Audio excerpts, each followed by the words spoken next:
You're watching Fanboy Versus with your hosts, JD Church, Nicole Hale, Chris Triplett, and Chris McFeely. And you are watching or listening Fanboy Versus. I am your host, JD. This week we have Nicole Hale and Chris McFeely.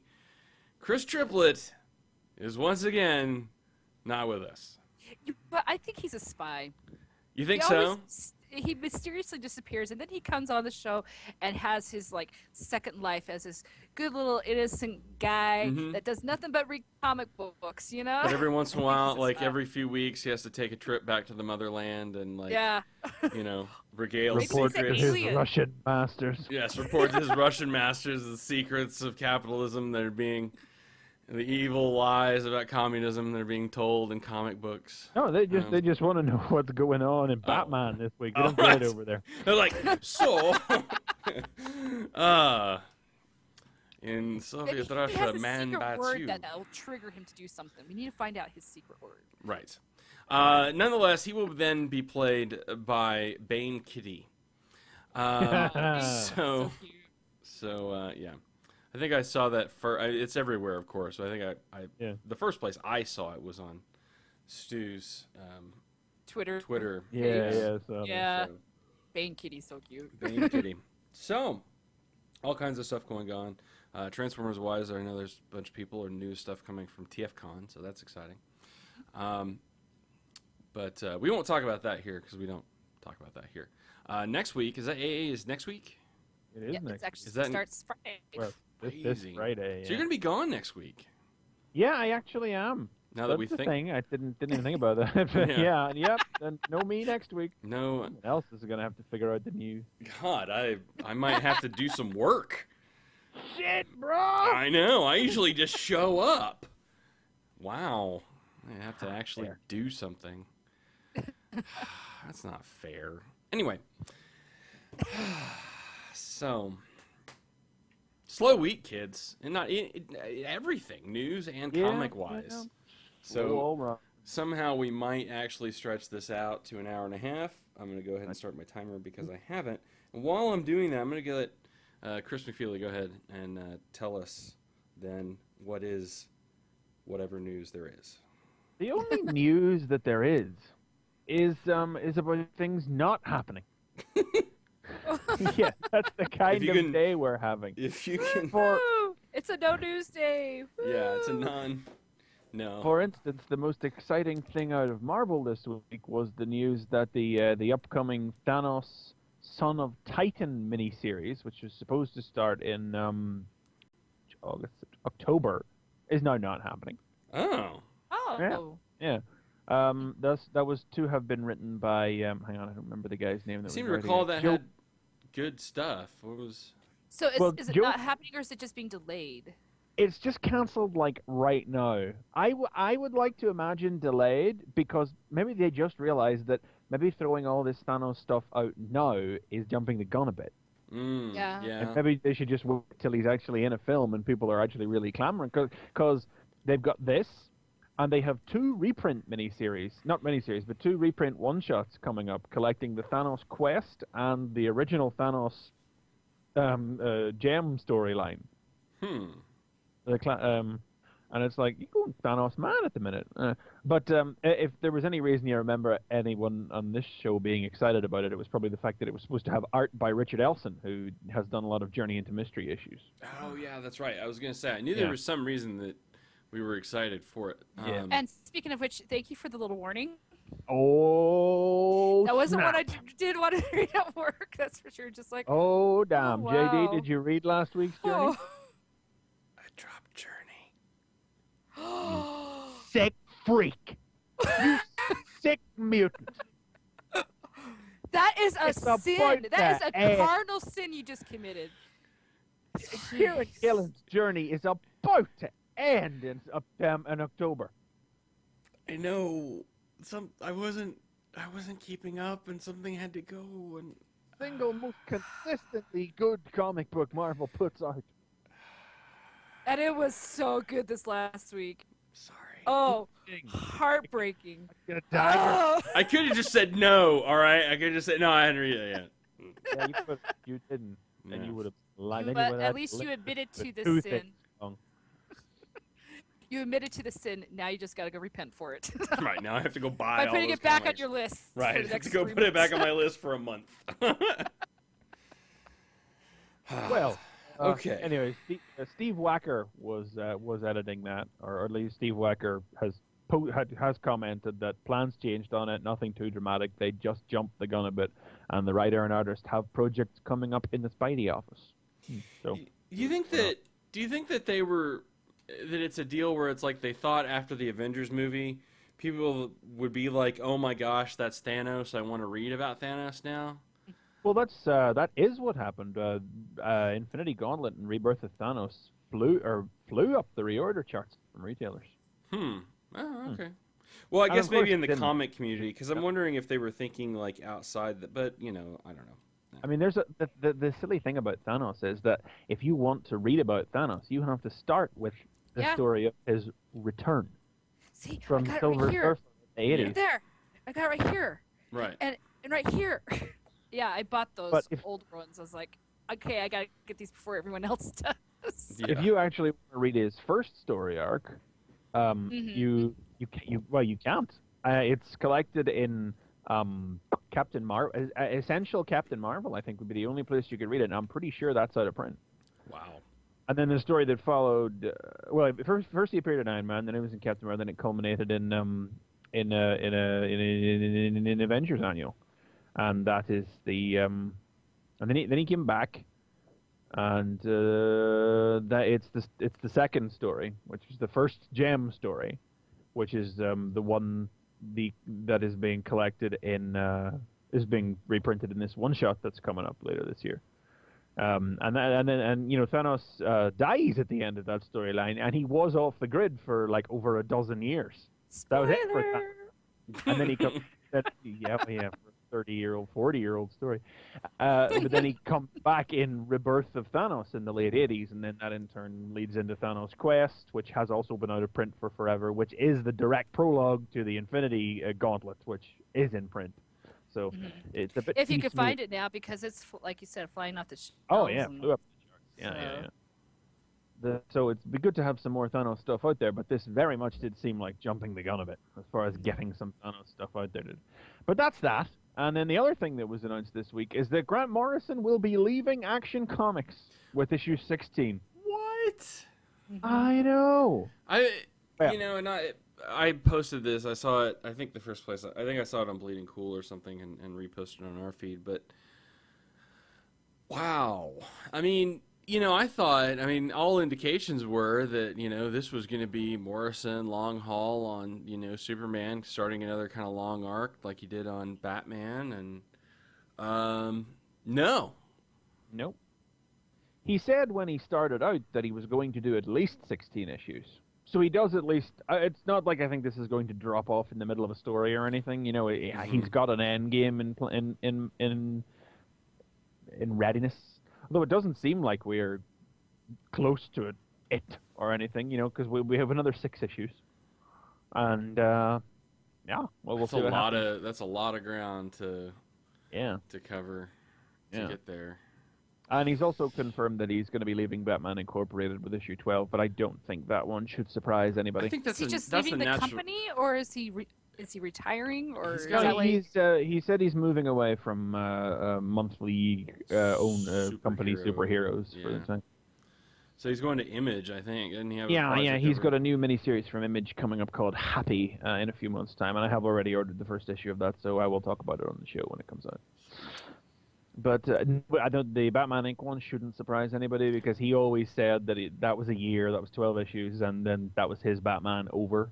I don't think it would also surprise anybody that DC would try to keep it going as an ongoing after Morrison leaves, but this will be the end of Morrison's 6-year Batman storyline with Batman Inc. And I really was hoping that Action Comics was going to be something like that again, and I looked at it when the word came out that he was getting on to Superman and Action Comics. I said, if he's going to do another Batman, I'm getting in on the start this time. I'm getting on the ground floor of this.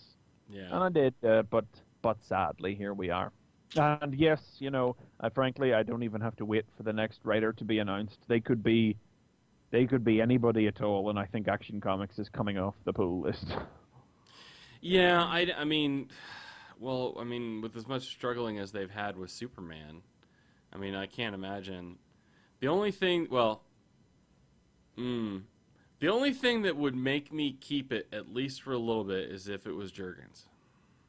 Because Jurgens doesn't have a book now. Can he own Superman?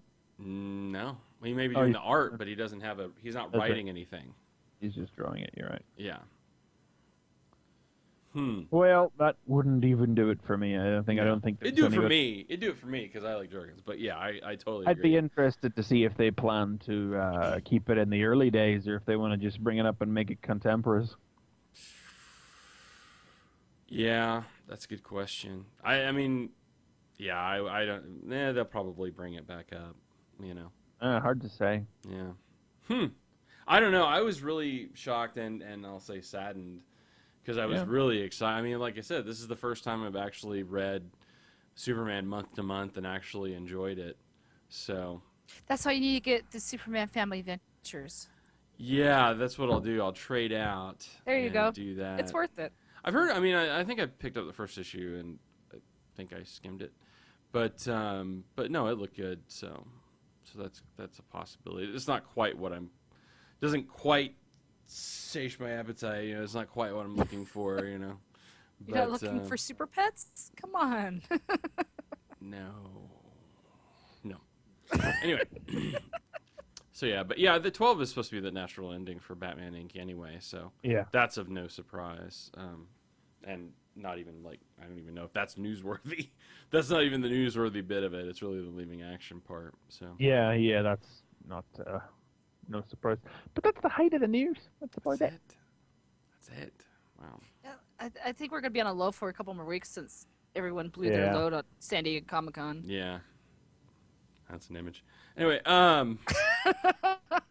that was me. See, that was me making a bad joke. I'll take that. Anyway. Oh. So, all right then. Well, I guess let's talk about some comics since that's why we're here. Mm-hmm. And that's what we do. That's what we do. On this show. What's the show? Fanboy Versus. Fanboy Versus. All right. Nicole? That's the name of the show. That is the name of the show. Right. And of course, it's the end of the month. And guess what I'm going to talk about? Imagine this. It's the micro series Teenage Mutant Ninja Turtles, and it's the spotlight on Casey Jones. Now this is a great because if you think about it, Casey Jones is kind of like your everyday person trying to become a superhero, and he has a backstory that's very tragic. Almost. I won't say it's similar to Spider-Man, but it has that same feeling.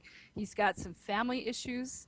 He made a promise to his dying mother, and that's the reason why he allows his father to abuse him so much, and it's just very sad. It's a very tragic story, but you get to know the inside of Casey Jones. You get to see who he is, what his goal is, what he wants to do, and you also see the backstory of his father, how his father is not the greatest guy in the world. He's involved in some mob dealings. They come to the house a lot, you know, and they know about Casey, but Casey also knows about them, so he tries to make things better, you know, by hiding behind the mask. And it's a very good story. Like I said, I did get a little emotional reading this because it's so in-depth, and I recommend this whole series. Even if you don't like the Ninja Turtles, this is just a story about him and his little origins into becoming a new superhero. So if you guys don't like the Turtles, that's fine, but here's a good story. It's just about an everyday person becoming what he wants to do better for the world, and his little story. So I highly recommend it. Highly recommend it. Awesome. Cool. As someone who grew up on the 80s Turtles cartoon, but who has gone on to almost completely reject it in favor of like other depictions of the Turtles, seriously have trouble watching the old show at this stage. I still never warmed to Casey Jones that much. He did always. This one is a very easy one. You get more into it, because he's more relatable. because I know like a lot of people sometimes people have a hard time with him in the movie. He's kind of like that hard, tough exterior. This one, he has this hard exterior when he's fighting, but you get to see he's just a kid. He's just a regular 20-year-old guy trying to make it through life. So very relatable.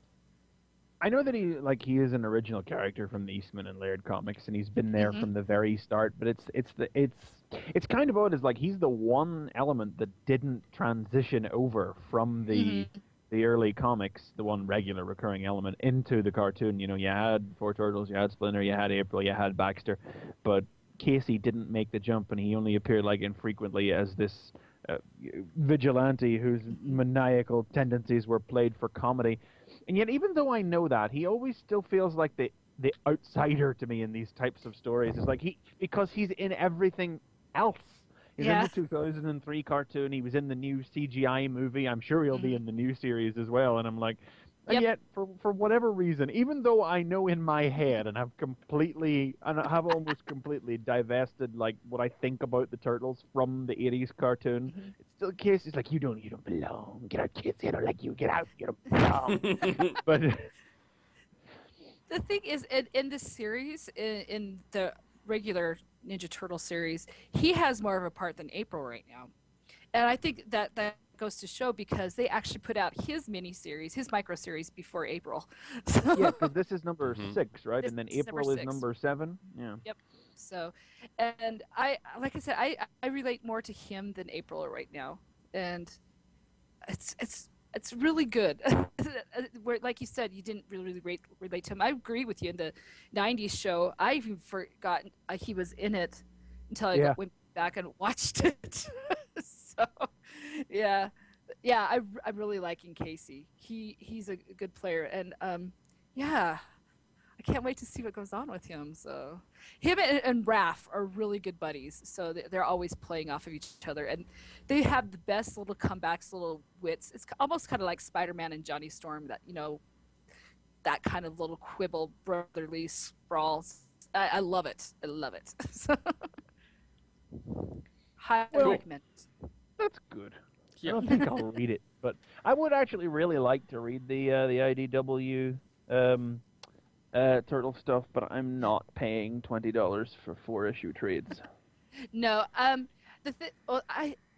actually encourage people to read the micro series over the ongoing series. Even though I love the ongoing, the micro series you just get more. And like I said, Splinter to me is still the best single issue I've read this year. Best single issue so far. So. Yeah.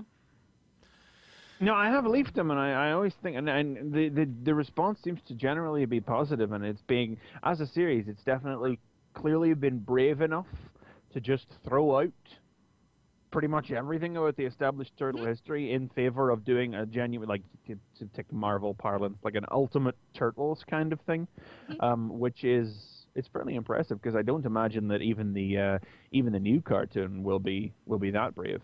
That's what I'm kind of excited for, because that comes out in September. It's not too far off. So I'm wondering if they're going to be doing this new origin story, if they're going to go back to the old origins. So I would love to see this series on screen or even on TV. Oh, it's going to be so good. I mean, Turtles is a little weird like that, because you had the original comics, and then you had the cartoon, which was basically nothing like the comics and owed very little to them except the basic characters. And then the first film anyway, basically just adapted the comic with some changes.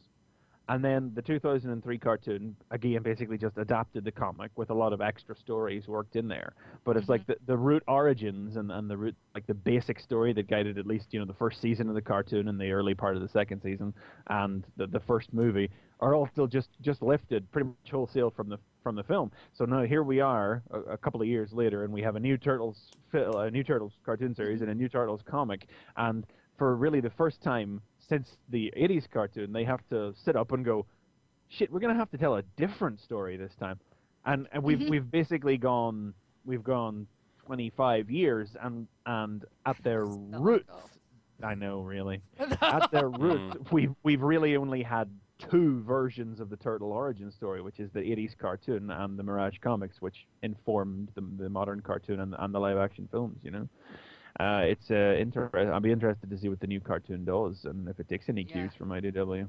Mm. Like I said, I love this series. I have yet to be disappointed. So Sweet. it's always I always get excited at the last week of the month because it's just like, oh, it's turtle time. Nice. And the thing is, this one came out a week late, so I actually got 2 turtle comics this week, so I was doubly happy. Sweet. I see they've announced the 8th micro series issue is the Fugitoid as well. Yeah, so I'm surprised he wasn't going to be Shredder. I really was like, I wonder if they're going to do something with Shredder. But Shredder's story is actually told very, very well in Splinter's story. So Cool. Awesome. All right. Okay, so in my non-recommending recommendation. Not recommending. I'm not recommending that you buy the Before Watchmen Comedian. Why, you ask? I know you all asked. Why, JD? Why, JD? Why? Well, this is easily the weakest, I think, so far of the Before Watchmen books. I've spent the last couple hours trying to deconstruct why. And the only thing I can really come up with is that while Azzarello has certainly made the story his own in a way, and tried to work within, easily a very small framework. We've already talked about how, a lot of what you need to know about Comedian is in the book. So, filling in the blank spaces for Comedian is a little difficult because, you get a lot of that story. But it just, and maybe it's for that reason that trying to fill in very small blank spaces doesn't seem to fit in with the overall story. An early part of this is, of course, we're before registration, but this is that in-between period when, so we're 68. It's easy to label down the time because of the election. This is right before Bobby runs for president. So this early part of this issue is Comedian and him basically having a conversation while Muhammad Ali and Joe Frazier are in their first match. Oh, okay. Yeah. So that's going on in the foreground, and they've got front row seats. Yeah, exactly. And so it's kind of like, this is the best place for these two characters, and they're right there in the okay, sure. Don't you know how many evil corporate political deals go down in boxing arena audiences? If film and television has taught me nothing. Well, and it's not even that. It's just like these characters are literally just hanging out being buds. It's not like they're doing any kind of deals. Oh, okay. And that's what I'm saying. It's like, two men would go to boxing then? I guess, and that's what I'm saying. But it's just it's a famous fight. This is just Bobby and the Comedian being buds, hanging out and chit-chatting about work while they're watching the fight. And Bobby's talking about ending the war on crime, and then he's going to run for office in a few months. And Comedian's talking about how he's been asked to go to Vietnam and help out there. And then they imply that the Muhammad Ali-Joe Frazier fight was rigged. Controversy! Yeah, so it's kind of like, really? Was that necessary? Okay. So the Comedian shows up to Vietnam, and the rest of this issue is every cliche Vietnam movie you've ever seen shoved into this story, and the Comedian walking around talking to people. Okay. It's just a bunch of soldiers talking about how they don't have enough, and these, the VC are different, and fighting a different war. It's just all kinds of cliche Vietnam stuff. But of course the Comedian is the Comedian, and he goes in and like the first night he gets tired of just sitting around the barracks, and they go out on a walk and kill a bunch of VC. He even strolls up on a guy whose arm is blown off and stabs him in the throat. So, but do they show him meeting that woman? Not yet. Has he so he hasn't left Vietnam at the end of the issue then? No. Okay, they are totally going to do that by the end of this then. I mean, I don't know. Maybe. I mean, the other part of this is he meets up with a criminal that I guess he was familiar with back in the States. Is it Moloch? No, it's not Moloch, thankfully. Well, that makes a difference. God, thankfully. No, it's some drug dealer. And then they go into this deal about how they're in cahoots with the drug dealers to ship drugs back to the States and then make money off them and then use it to buy supplies to supply the war. Because big business is evil or something. Something, I don't know. But that's basically the implication, that the soldiers are selling drugs back in the States to pay for the equipment that they need to fight the war in Vietnam. Okay. Yeah. I don't know. I mean, it's like I don't even know if that's a legitimate, like, even thing. I don't know. And the end of it, like, comedian draws like a happy face on his helmet. Legitimate thing. It's just it's so odd. It's just like there's no I don't understand what he's trying to say. You know, and again, I know that we know a lot about the comedian, so it's hard to fill in those blanks. But even this seems like a much more personable and approachable than the sort of nihilist idea of comedian that we get out of Watchmen. You know, this seems like a guy that, you know, the idea for Watchmen out, you know, for the idea of comedian like out of Watchmen is this, you know, truly a guy that's in it for himself, you know, and you know, the best thing I can do is take care of myself. There are no morals. There is no morality. There is only what I do. And what I do is beat people up and kill people and, you know, that kind of stuff.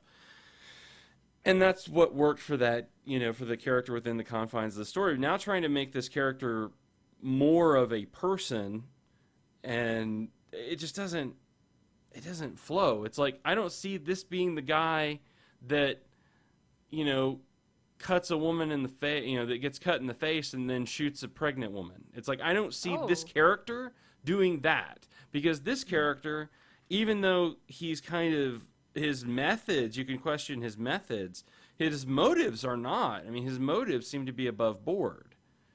So over these last two issues, you know, like you're mentioning, like, has he met the woman yet? But it's like, I don't know how they could reference that in here, because that's a huge character jump. You know, this does not seem like a guy that doesn't give a shit. Well, you know, JD, Nam did change a guy. Oh, fuck. And that's what I'm hoping, like, doesn't happen smelling either. That in the air. Yeah, I mean, exactly. And it's like, I mean, but comedian even comes in at one point and talks about how he's going to like it, you know, and how, like, after he kills that guy is like, you know, how he's going to like it there and stuff. But it's just, I don't know. It's just not. It's not flowing together. If you have read this and you like it, let me know why, because I cannot figure out for the life of me, you know, why it's good. And I've loved Azzarello's stuff. Like, I loved his stuff. The stuff from Flashpoint was great. You know, it's just, I don't know if it's the character, the setting, or what. It's just not, it's not coming together. I don't know. You read it, Chris McFeely. You tell me what you think. I can't. I'm sold out of it. When you get it. Aren't you getting it? You'll get it, won't you? Buying it. Now you're like, I'm not buying it anymore. Screw it. I didn't buy it. I didn't buy it the first time. Yeah, well, you're smarter than me. So, anyway, like I said, comedian. If you're looking for something on the Before Watchmen to skip, feel free to skip this. But I guess you highly enjoy Silk Spectre, but you do not care for comedians. I mean, easily. I mean, yeah, Silk Spectre, Minutemen, Ozymandias. I loved Ozymandias. I mean, it was great. You know, I take it or leave it with Night Owl. You know, and we'll see what JMS does with Dr. Manhattan as well, and Rorschach is coming up too, right? Who's doing Rorschach? Yeah. That's Azzarello. That's another Azzarello. So I feel a little bit better about Azzarello doing Rorschach for some reason. I don't know that I should necessarily, but But we'll see. We'll see how that goes. So, when is first Rorschach coming out? I was gonna say it's. That's the end of August. Okay. August and Has Rorschach that and been Dr. Manhattan delayed? are right there. No, this is just the plan for It's it. just the They're sort of weird- moving in waves, you know. We get the first 4 in the first month, and then we complete the cycle. We went, we went Minutemen, Silk Spectre, Night Comedian, Night Owl, and then Ozymandias got added to the end of that at the start of the next month, and then it go Minutemen, Silk Spectre, Comedian, Night Owl, Ozymandias, and then Rorschach and Dr. Manhattan get added to the end of that rotation. And then they're going to rotate in that order, which does mean, there are 7 weeks between issues. So it's going to be the front runners, Minutemen and Silk Spectre, are going to get a lot more spaced out as we move into September. Because there'll only be one every 7 weeks.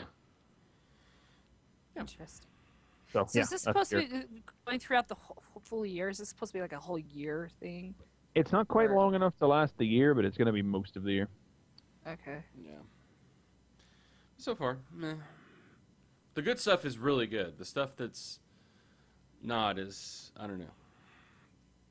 Not making it with me, but I'm gonna buy it all because I'm the boo. So Because it's your duty as a journalist, right? Yes, it is my duty.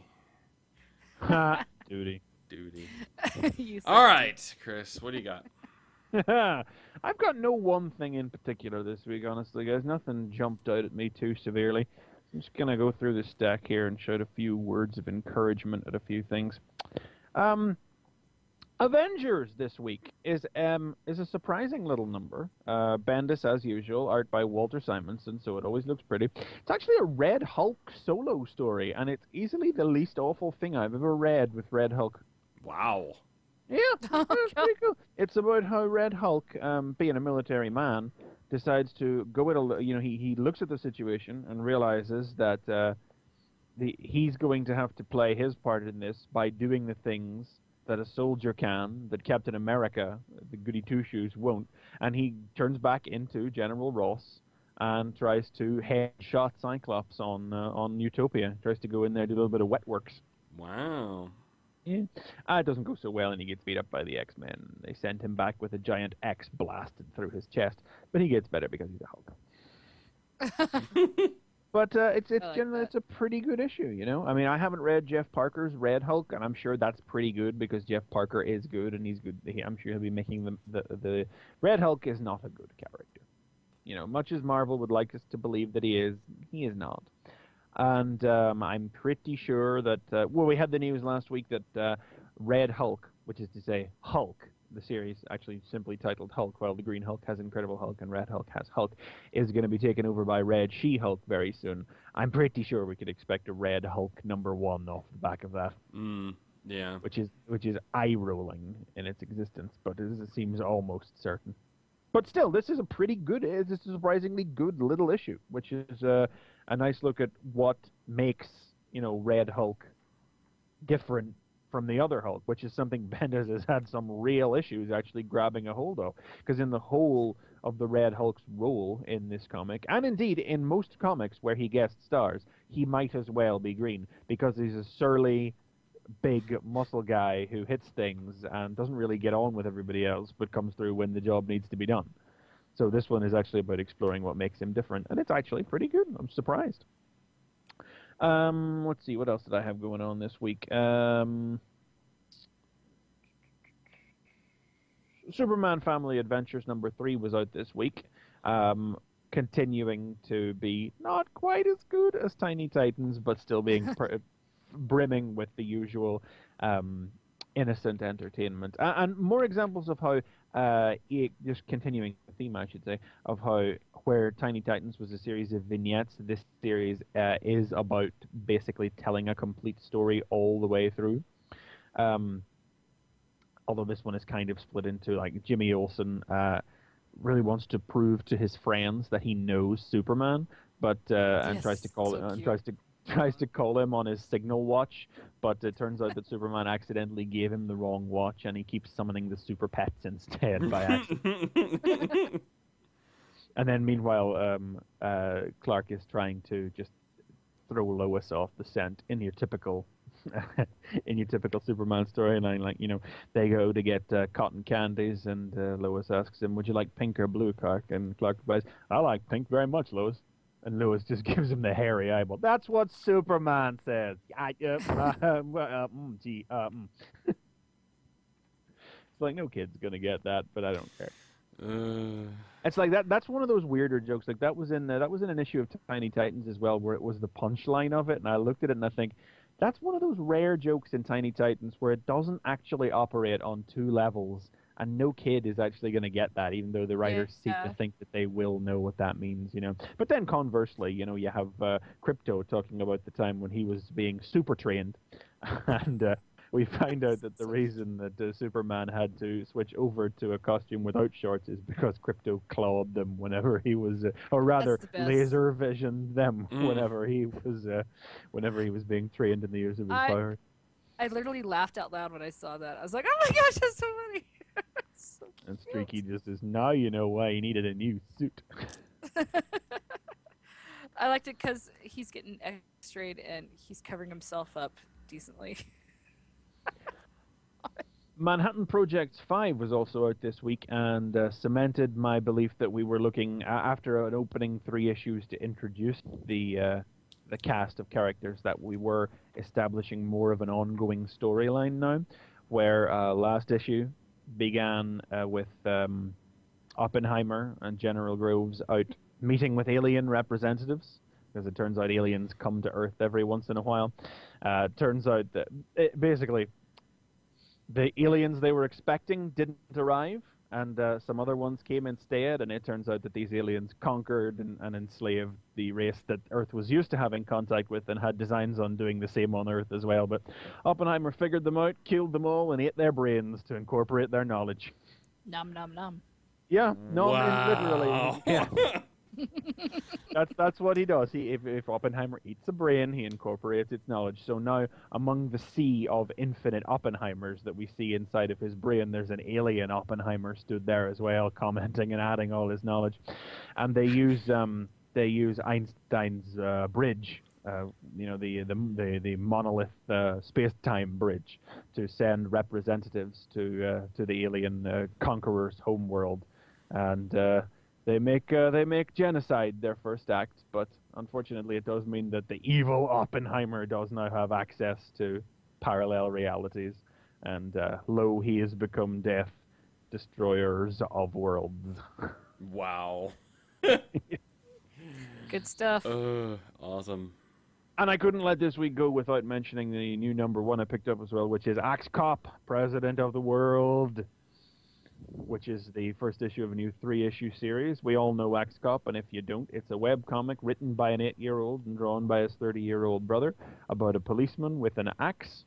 Axe Cop is awesome. Yep, and he's an axe cop. And every story is basically put together by the older brother from the ideas that the younger brother has.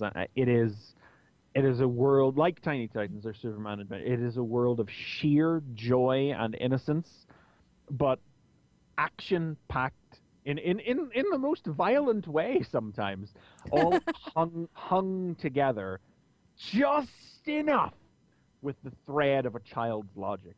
Like in this story, following after he saved the world in the last miniseries, Bad Guy Earth, Axe Cop has now become president of Earth, and has established a new capital city of Earth, Axeville. And he doesn't live in a white house, he lives in a gold house, because it's better, because it's bigger and made out of gold. Wait, do they still have the dinosaur in it? I haven't read it for a while. The dinosaur is not playing a role in this issue, but he is there. They do still have the dinosaur. Okay, cool. Because Like, he was fun. At a press conference, someone asks, because Earth has been free of bad guys since the events of Bad Guy Earth. So a reporter asks Axe Cop, will they ever come back? And Axe Cop's response, I can't say Axe Cop and ask at the same time. Axe Cop's response is that he's going to ask God for the answer to that and get back to you. And he prays to God, and God answers. And this is just the sort of, because obviously that's what the ruler of the world would be able to do, isn't it? Yeah, that's a child's logic. Yeah, that'll do nicely. 1,000,000 years of peace, says God. After that, bad guys will attack from space. So God puts a force field around the Earth to protect it for 1,000,000 years. And then Axe Cop uses a time portal gun. That's so cute. But Axe Cop then uses a time portal gun to send all the superheroes 1,000,000 years forward in time so that they will be fresh to fight the evil that comes instead of 1,000,000 years of peace. And while the other heroes are away, like, he gets a new sidekick called Goo Cop, who is just a man made of goo who was accidentally transformed into goo when some aliens captured him. Oh, cool.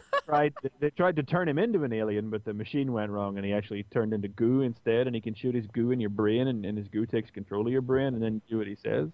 And then they get a sidekick, and his name is Junior Cobb, and he's a super smart talking gorilla from the planet of gorillas, and he has got robot gun fists, and he can shoot.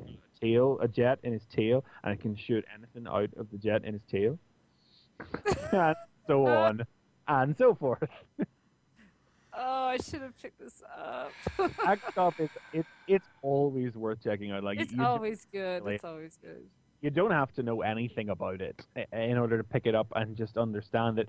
It's the simplicity of the concept is there. Even though, like, you scarcely turn a page without some insane new idea. Insane is the wrong word, because that implies some. I say, like, insane genius. That implies somebody like a Grant Morrison or something like that. Some fantastical new idea, perhaps, is the better word for it, being flung at. Because it's like the aliens also capture Goo Cop's family, and Axe Cop agrees to help him get his family, but they just sort of never get around to it. And Goo Cop is like, "Can we go save my family now?" "No, not right now. I have to pray." And, wow.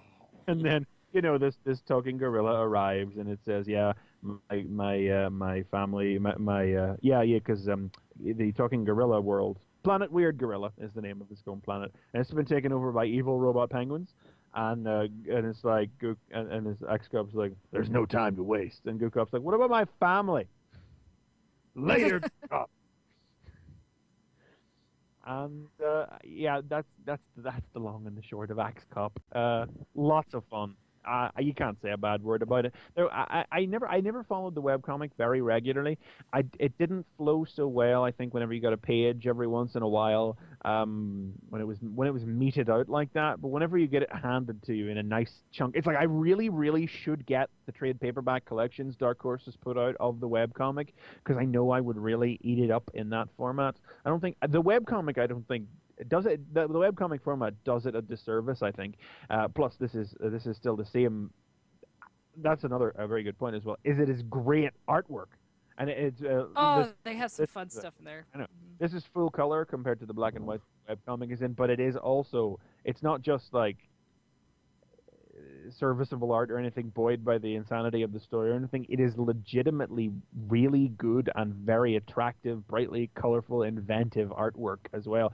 The last thing is a giant cheetah riding a motorcycle with dinosaur hands, for goodness sakes. Sorry, a robot motorcycle. It's got eyes.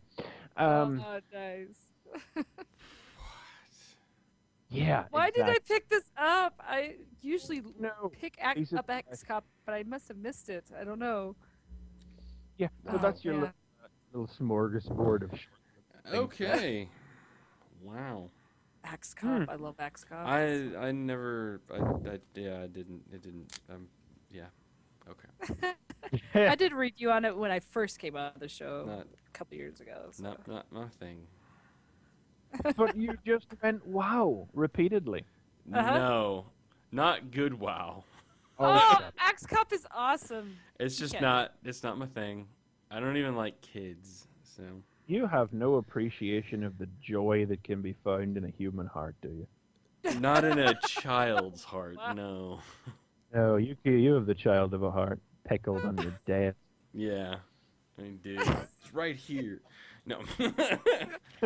Oh wow, wow. What is that? Anyway, okay, all right then. Well, I don't know if we'll have enough time to cover Amazing Spider-Man. Let's talk about where we've been, shall we? Sure. So, okay. Well, should we say we're doing this in honor of Triplet not being here? Since Triplet's not here, we're actually going to do a full review of Amazing Spider-Man. This is for all of those times. This is for all of those times that he tried to say that Dan Ketch was a better Ghost Rider. Nobody is ever going to agree with you about the Mexican chick being the best Ghost Rider. I didn't say she was. I think Johnny Blaze is still That's what you were thinking. No, it's not. She's not even Ghost Rider anymore. I still think great she was. I still think Johnny is probably better. Still probably the best. Anyway, I see. She was second. Anyway, all right. So let's talk about where we have been with Amazing Spider-Man. We were forced to deal with the lizard because there was a movie. That's not what they said. Forced to deal with the lizard. No, not really. But that's where it ended up. Coincidence of some sort or lots of prior planning. Anyway, it's not that it's bad. It's good. Proper planning and preparation. Yeah. In this story, we knew that Morbius had been working in Horizon. And Morbius is trying to cure himself, and he thought, I need a really cool guinea pig. Why not Lizard? Is that how this started out? That's what I'm trying to remember now. Some reason the Lizard ended up... No, he was, he thought that he could cure the lizard with his serum. With his serum, and if it worked on Lizard, it might work on him. Yeah. And did Spider-Man go after Lizard? They went after him in the sewer. Yeah, they went after Lizard, and they caught him. And they put the cure to work, and it turned him back into Connors. Unfortunately, it turns out that Connors truly does appear to be gone, because although his body has been turned back into Kurt Connors, there's still the lizard's mind active inside it. Yeah, and so the last few issues, he's been like... Well, first of all, Spider-Man has been trying to beat the crap out of Morbius, because, well, Connor's been pulling... Connors pulled this little thing where he, like, put blood into the vents so it would put the scent of blood in the air, and Morbius's, like, instinct would kick in, and... I mean, he's been Spidey busy, essentially. Yeah, essentially. He tried to remake his formula to turn himself back into the lizard, but Morbius's cure is too good, and it is not working. And it's even so now all that the lizard serum is doing is causing him to actually regrow his missing arm. Which is kind of funny because that's, and he even mentions that in one of the early issues because the whole reason he did all of this was to regrow the arm. So now he's got the arm back. And what he really wants to be is the lizard, so screw the arm thing. Yeah. Well, it's in order to maintain his cover amongst everyone else. Well, that's why, that's what happens early in this. Yeah, early in this, he's like, he needs to move around, but he has both arms. So he pulls out a torch and, like, cuts off his arm and then feeds it to Max Modell, who he's turned into a lizard. So, nom, nom, nom. So this begins so now we're into like this issue, and this begins a two-part bit where. Can I just say this issue is just full of puns? It's very punny. Well, it's Spider-Man, but yeah. Yeah, that's true. But yeah, so there's an early bit in here where Spider-Man is fighting Morbius, and Madam Web shows up, and we had seen in the last issue that she foresaw something fairly awful. And here she tells Spider-Man that if he's got to get back to Horizon, or else very, very bad, awful, bad, terrible things are going to happen. Can you tell us what? No. It doesn't work that way. No. We just tell you it's going to be awful. It's going to be so bad, dude. Like serious, like more seriously serial. Yeah. Meanwhile, back in the Shadowlands. What? I forgot that existed. Remember the Shadowlands where Fisk is, and remember the Hobgoblin and how cool he is? Where's he been? Hobgoblin's kind of fun. Yeah, this Hobgoblin I love. So, remember the Tiberius Stone guy who works at Horizon also happens to work for Fisk? Yeah. We've kind of mentioned that, and then that's kind of gone by the wayside for quite a while. I think that went a little clunky, honestly, because I remember being very confused by that at the very start of it all. Yeah, but it does seem to be... sort of half filled in, like he's an ex... First he was an ex-Horizon man, and now no, he still works at Horizon. He's just not one of the 7. But he also works for things. But it's I think it seems obvious to me that you remember my big confusion about this originally. I think Triplet shared this confusion with me as well, is that his name is Tiberius Stone. And I'm pretty sure Slott named him Tiberius Stone because he read in a handbook or some such place that Tiberius Stone was the ancestor of Tyler Stone, who was the antagonist from Spider-Man 2099. Right. But that handbook was establishing that a character called Tiberius Stone, who was an old rival of Tony Stark's, who appeared very briefly during Frank Thierry's run on the book in the early 2000s, was the ancestor. So I think Slott used the name, having read it in a handbook, not realizing that it referred to an existing Iron Man character. So now we have two guys with the ridiculously but awesomely improbable name of Tiberius Stone. Yeah, because that's the stone that I'm familiar. I'm familiar with the stone from Iron Man, because that's when I was reading Iron Man back in the time. So yeah, of which this guy looks like nothing. The other. No, he's nothing he's a little black-haired nerd guy, and then the other guy was a suave, blonde, bearded industrialist who is dead now. Shagged Tony's girlfriend and stuff. Yeah, from behind.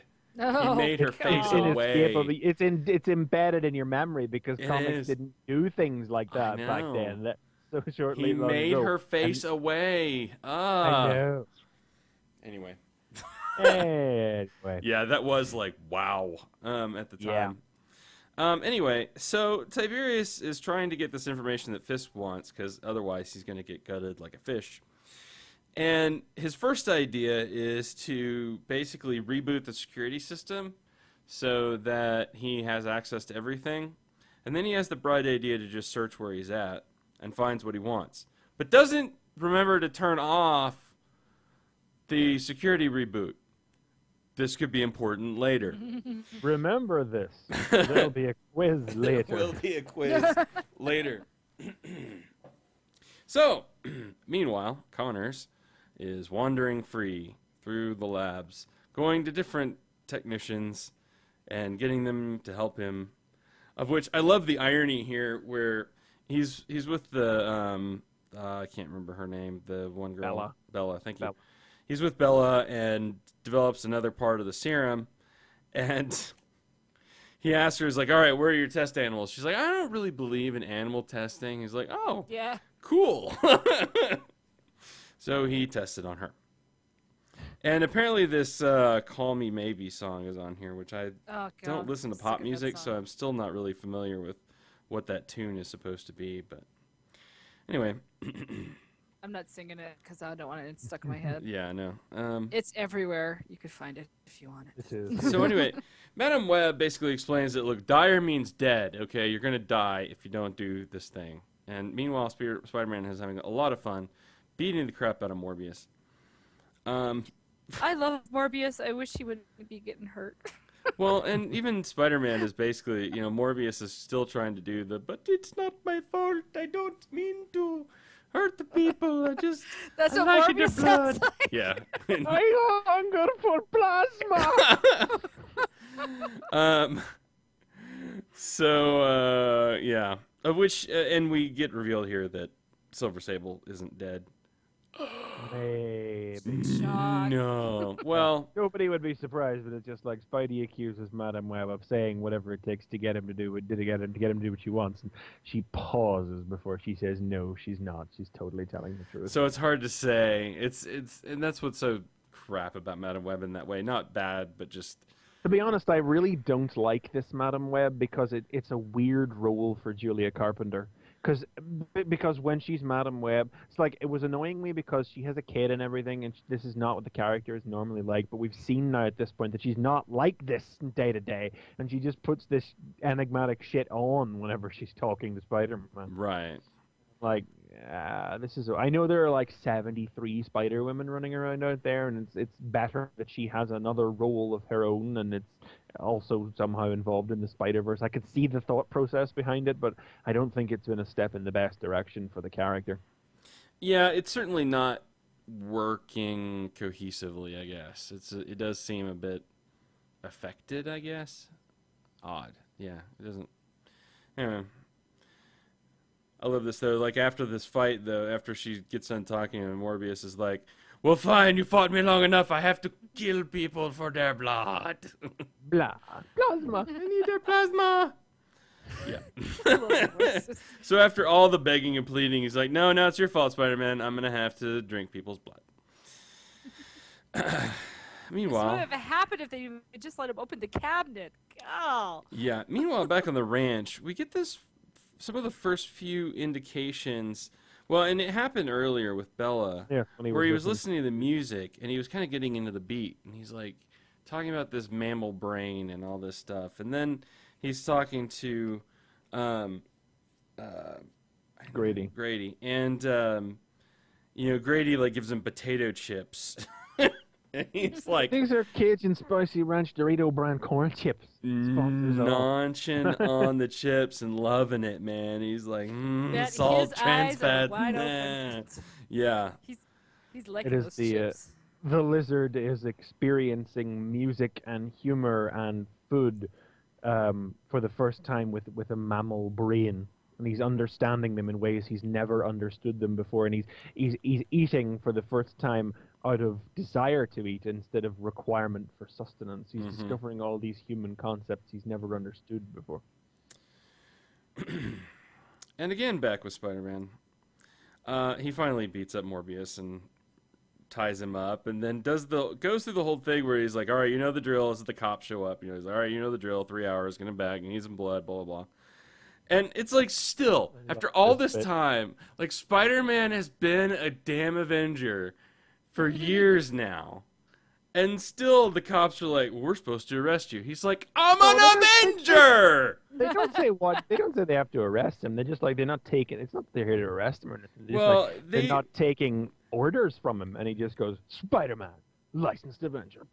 When holds the car up. It's like, suck it, bitch. Make the call, as he says. But I thought one of the guys at one point did say that they were supposed to. I thought so too. Take him in. Well, no, then he says on the next page that the chief's saying they should lock him up if they get the chance, but it's not like the cops themselves are actually pulling their guns on him or anything. Yeah. So, and one of the cops even gives him his coat because his costume's all tore up. That was very nice. Yeah. Lizard tears his arm, cuts his arm off again. I have a feeling that's going to be coming in the future because they make sure they display the NYPD on the back. So I'm thinking that might come to play probably next issue. Something's going to happen sometime soon with Spidey and the cops. This new chief. Yeah. Because this is the chief replacing... this chief is replacing the one who was the Wraith, right? Is that Watanabe? Watanabe, yes. Okay. I mean, he is replacing her, right? I think so. She was a captain, yeah. So that's. No, I don't know how American police. I don't even know. I don't even know how American police, and I'm an American, so. Yeah. So then comes time with Connors and Watu, and this is where shit gets real. Yeah. Because we had mentioned, a while back, there had been that one issue, that one other story of Lizard with his son. And that in the more recent one, he ate his kid. And, he remembers that now. And we knew that there would be a reckoning. There would probably be a time when he would have to, deal with that on some level. And here it is. He's seeing his kid in Watu here. So, but he powers on nonetheless. And Watu shows him how to play a video game to relax his mind, which works. It works, and he figures out how to finish the cure. And so he... Perfect. Leaves the room.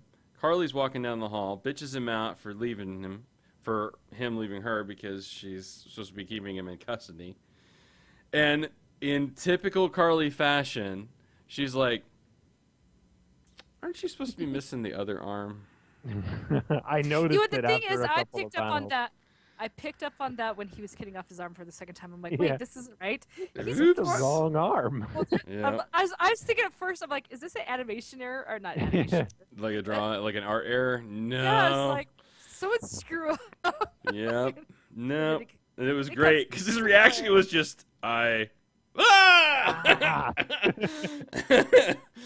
about that time, the security lockdown procedures release. So all the little lizards that he's made, because he's turned everyone that he's been working with into a lizard, get out. Lots of other folks besides. And they start to make their way into the atrium, which this guy that's sort of like the business manager for the company. Yeah. Do what? Modell's partner. Yeah, Modell's partner. Hector. Yeah, Hector, yeah. And so he executes a lockdown, which basically is going to trap everyone inside the building with hungry lizards. Yeah. And in like almost action movie style, you know, Peter like swings in and jumps through just as the lockdown procedure is going into place. So now you've got Peter versus like, I don't know, 7 or 8 lizards and Whole bunch. And Carly's not in good shape. She's getting chased by a few. And so Connors now has it. He figured out the last bit, and he's got the cure he needs to turn back into a lizard. And then he has a dilemma. Does he want to do it? Because he's enjoying all these. Because now he's like being a person. He's like being a hairless ape. He likes this potato chip and pop music thing. It's kind of fun. You young people with your potato chips and your pop music and your video games and your CDs and your pierced ears and your eyeballs. Is fantastic. Yeah, So what do you think? Do you think he's gonna stay or I don't know. I'm just really impressed that they managed to wring new material out of the lizard. I mean, I guess I shouldn't really be surprised with Sly because he always manages to find new places to take this stuff. But we've said it before. We've talked about this before. There's one lizard story. Right. And they finally found a new lizard story in Shed, the last part of the Gauntlet, a couple of years ago, when he ate his son alive. But the fact is, like, that story wasn't really a complete story. You know, we're really getting the second and presumably final part of that story now, because that story ended with Spidey got bit and the lizard escaped and went to live in the sewers. Yeah, and even Peter mentioned that was like a dangling thing, you know, something that he had left undone at the beginning of the story. Even though it was the new lizard story, they didn't actually. It was like I'm not going to say they didn't know how to resolve it, but it was like, where do you quite go with that next? But the fact is that even the resolution here is a story unto itself again, because it's not just about the lizard taking over Connors and then Connors fighting his way free like your obligatory lizard story is. This is the inverse, you know. This is the lizard trapped in Connors instead of the other way around. Yeah. Mm-hmm. It's a total flip, but it's more than just like it's not like where Bruce Banner rids himself of the Hulk and then realizes, oh no, I have conveniently wandered into a situation in which truly only the Hulk's strength would have allowed me to escape. How painfully ironic this is, and then the Hulk comes back. It's not one of those stories, you know. This is, I mean, I really don't know. I mean, it seems like if he doesn't turn back into the lizard, it seems like it's a decision he's made awfully quickly off the back of an afternoon eating chips. But well, I mean, you think about, I don't know. I kind of see it as a combination of things, and in particular for his son as well. I mean, he thinks about, you know, that seems to be that would hopefully be a little bit of a tipping point as well. But I don't know. It's interesting. I mean, it's certainly not where I expected that to. I mean, I guess I kind of expected it after the other stuff, like, you know, but I don't know that I expected the comic to do it. You know? Yeah. It's like I expected that moment, but not it to actually happen. So you saw the ending coming after the scenes of him enjoying human life. Chips, spicy Doritos. It's always the chips. Yep, spicy Doritos will do it. Doritos. Yeah. Maybe Lay's was right. You can't just eat one. Right. Person. No. I still think my favorite part was, or one of my favorite parts was the early part where he just throws his extra arm to Modell like a bone. And I was like, here's a snack. Want this? You want this? Go fetch. I actually want that cool little gadget he has that could just carve through muscle and bone and solder it, you know, cartelize it. That'd be kind of a cool little tool to have. Okay, you're never coming near me. Just no. That's terrifying. I'd like to have a device to like cut people's limbs off. That'd be awesome. Yep, I would. Come on, that'd be awesome. I bet that guy in like 128 days or whatever wished he would have had one of those. You mean 127 hours? Whatever it was, yeah. I don't care. I don't know. I didn't do it. So yeah, I'm interested to see this. We're very quickly moving towards 700. So Yeah. I mean, I think next. I know. I just noticed that. Like, oh. Yeah, it's gonna be. Do you know if they're going to be doing anything big for the No, they're just going to be another issue. Just be an ordinary issue. Yeah, they have, but I'm not sure what. I mean, even before 700, though, we have to have the actual 50th anniversary issue next month. Yeah, that's true too. They get the super-sized 50th anniversary one. I think the next issue is the final part of this, and then the issue after that is the anniversary issue. Cool. Which is like mega sized. It's like $5 or $6 or something. Wow. Yeah, it's big. And I believe that introduces the start of this alpha plotline of this sidekick character. Oh yeah. And that's then he's probably going to die in issue 700. And then he'll die in 700. Yeah, that would be. No, nobody dies. Remember, that's what Spidey's all about. Sure. Tell that to Silver Sable. Tell that to Uncle Ben. Yeah. He hadn't made that decision yet. Yeah, we'll tell that to Silver Sable.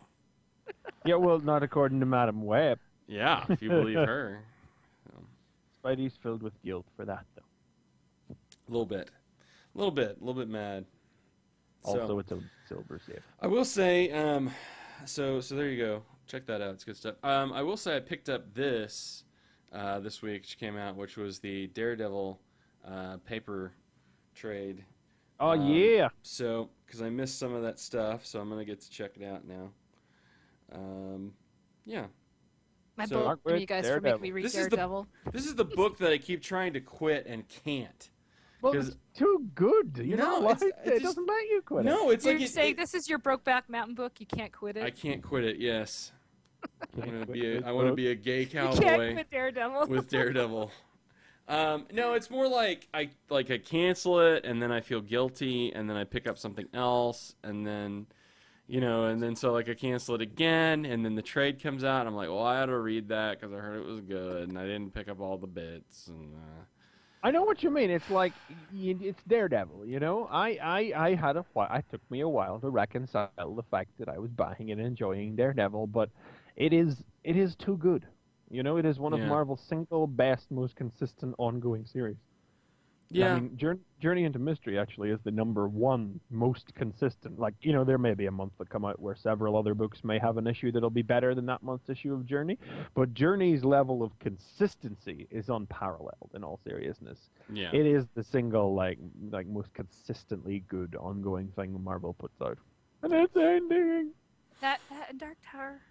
She's gonna throw in Dark Tower there well, cool. Do we have anything good next week? What's next week? First week of the month. Action Comics. Yay. The next day being next week as well. Ultimate Spider-Man's next week. I can't think of anything else off the top of my head. Cool. Dope Transformers Regeneration 1. That's that too. Oh, is it? Okay. Does Spider-Man come out next week? No, Spider-Man is actually not till the midpoint or towards the end of the month. I don't know what it is. It's a big gap. That's weird because they were putting it out every other week, and then it's. Well, the first two issues just shipped in the same month. It was bi-weekly for the first month, and then there was one issue in the month of July, and there's gonna be one issue in the month of August. Mm-hmm. It's the same for Infernal Man thing. You remember, guys? I was talking about Infernal Man thing a couple of weeks ago. First issue came out, the first week of this month. And the second issue came out last week, 2 issues in the first month again. But then the third issue isn't out until the last week of next month. So it's still technically only in the next month, but it is literally as far away from the second issue of the series as it could possibly be. That's weird. Wow. But I also got 3 trade paperbacks out next week, so I can get $60 worth of trades. It's bad. Actually, hang on, 35. Now, are you pre-ordering these from your shop, or are you pre-ordering? Oh yeah. No, I'm pre-ordering from the With shop. Cool. So I do work there, supporting it in all the ways I can. Hang on, 30, 35, 25, 4, 60, fucking $90 of trades this week. Damn. Yeah, they're big trades. Classic thing. Trial of Yellow Jacket in the final volume of Marvel's G.I. Joe. Wow. Yeah. Ruptured. Yeah, that's ouchy. So right before auto assembly. Where do you put all these? I mean, you got the single issues. And you I got your told you trade. I'm having a clear out. yeah, really. It's yeah. So The so stack if you of guys stuff want, that I haven't put away yet. Good lord. so if you guys hang want on. comics, you go There to it is. There it is. And you're gonna go get more even. Yeah, and then there's wait. Where do you sleep? I know. Wait, I see a bed there somewhere. I haven't read yet. Oh my gosh. Read yet. Wow. Wait. I see some carpet. I do see some floor. There is floor in Yes, there. I am on the floor. There is some floor under this all somewhere. Wow. So there you go, a little bit of tour of Chris's place and all the stuff he's got. Yeah. So, wow. It's Well, all right bad. then. There's the stack of comics that haven't been sorted yet. Or So- being put away. So if people want to buy comics, they could come to you one way or another. I might put some of it up on eBay. I don't know what I'm going to do with it all yet. Wow. Huh. Cool.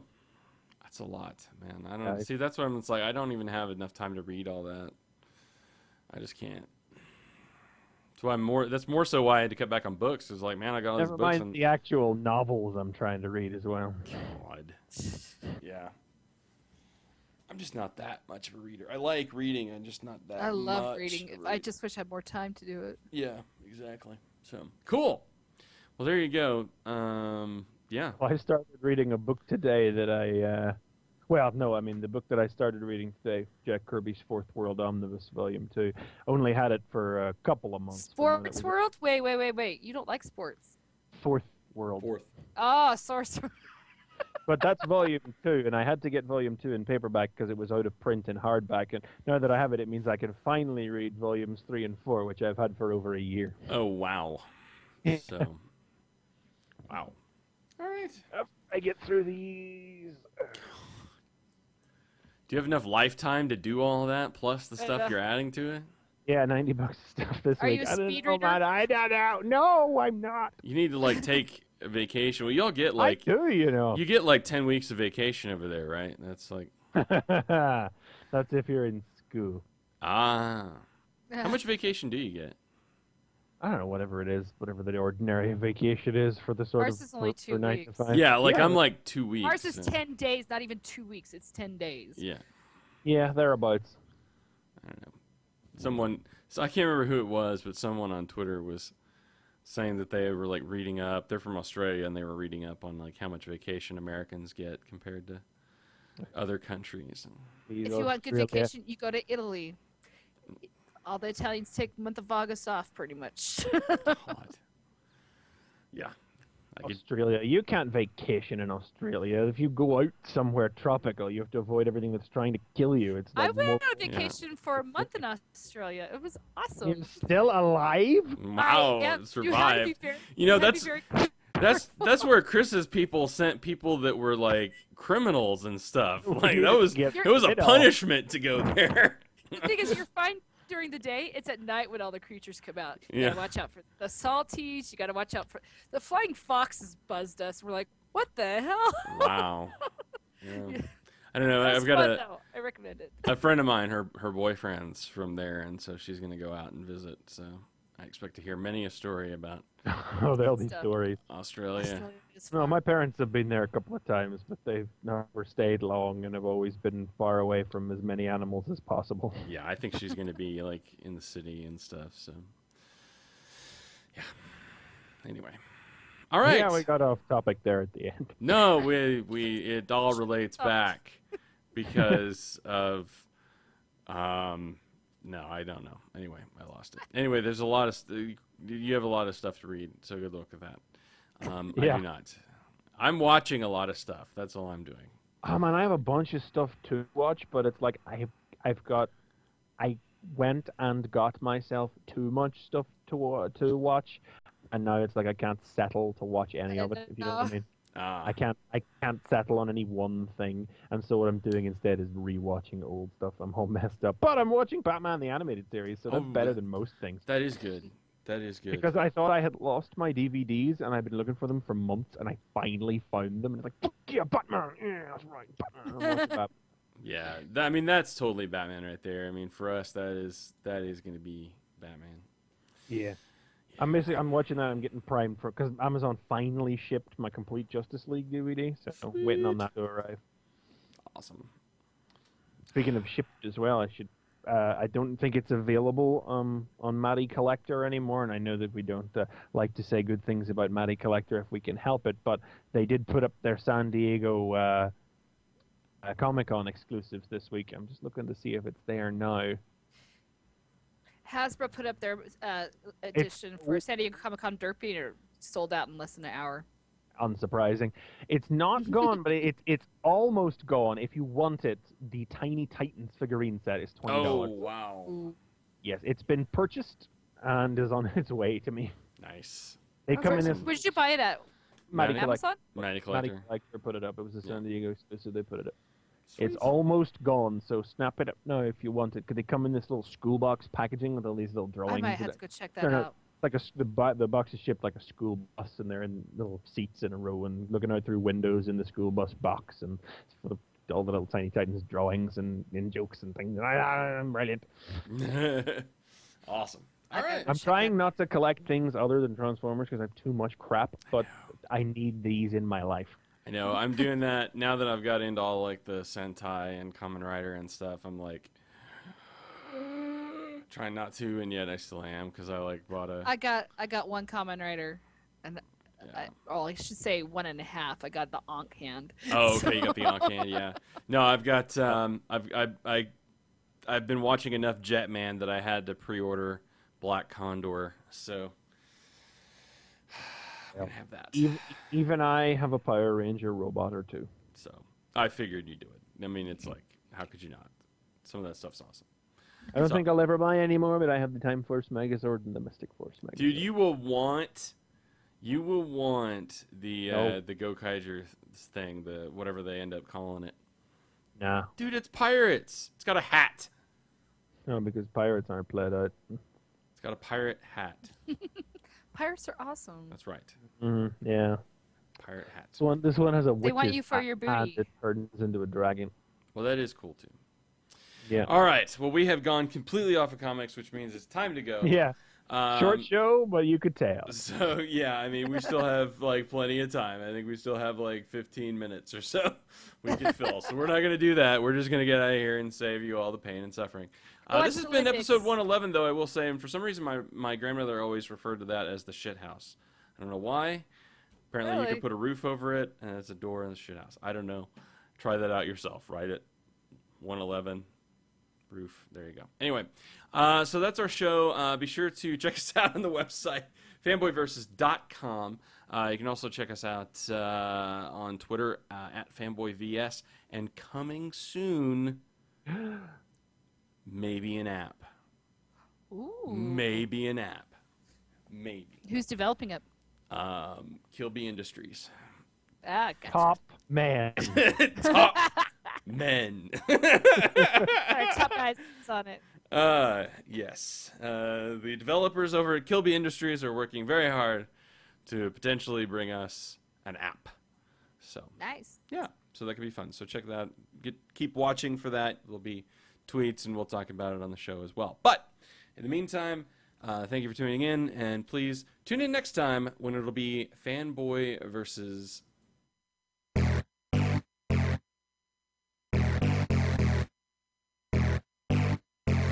This has been Fanboy Versus. Visit us at tfradio.net for show notes and to subscribe to the podcast. Follow us on Twitter at tfradio for news and updates. Like the podcast? Leave us feedback on iTunes. Copyright 2011 Radio Free Cybertron.